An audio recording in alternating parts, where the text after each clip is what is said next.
Hello' guys, আজি বহুত দিনৰ মূৰত মাদাৰ ঘৰত আছে। সেইটো কাৰণে মই গৰৈ মাছ কেইজনীমান লৈ থৈছিলোঁ আৰু গৰৈ মাছ মই গুচাব নোৱাৰোঁ। সেইটো কাৰণে এতিয়া আজি মায়ে গৰৈ মাছৰ বিভিন্ন ৰেচিপি বনাব, গতিকে আপোনালোকে চাই থাকিব। এইকেইটা একদম জিন্দা জিন্দা গৰৈ মাছ 700 গ্ৰাম আছিলে। তাৰে দুটা মাছ পুৰিব চাটনি খাবলৈ বুলি বহুত দিনৰ মূৰত খাম। আৰু এইফালে বাবৰিকেইডাল বোলো চাফা কৰি দিওঁ মই মায়ে ভাজিবলৈ। আৰু এতিয়া ভাজি লৈছে গৰৈ মাছ কাঠআলুৰ লগত বনাব।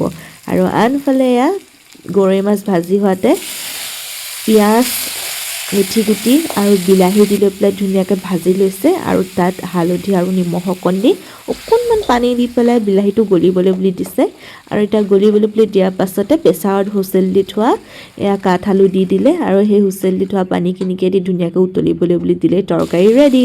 আৰু আনফালে মোৰ ফেভৰেট একদম গৰৈ মাছে পিঁয়াজে ভাজি আছে, খুব খাই টেষ্টি লাগে। আৰু দুটা গৰৈ মাছ একদম জুইত পুৰি আছে চাটনি বনাবৰ কাৰণে। ধুনীয়াকৈ যেতিয়া দুইটা পুৰি হ'ব, পুৰি হোৱাৰ পাছতে তাৰে এনেকৈ বাকলি গুচাই দিব, পেটু গুচাই দিব।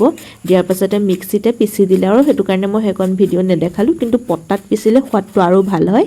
এইফালে শিমলু আলু সিজাই আনিলে। আৰু আজি আমাৰ লাঞ্চ ৰেডি। ফুলকিপাহ দেখি নাহাঁহিব, মই ডেক'ৰেশ্যন কাৰণেহে দিছিলোঁ।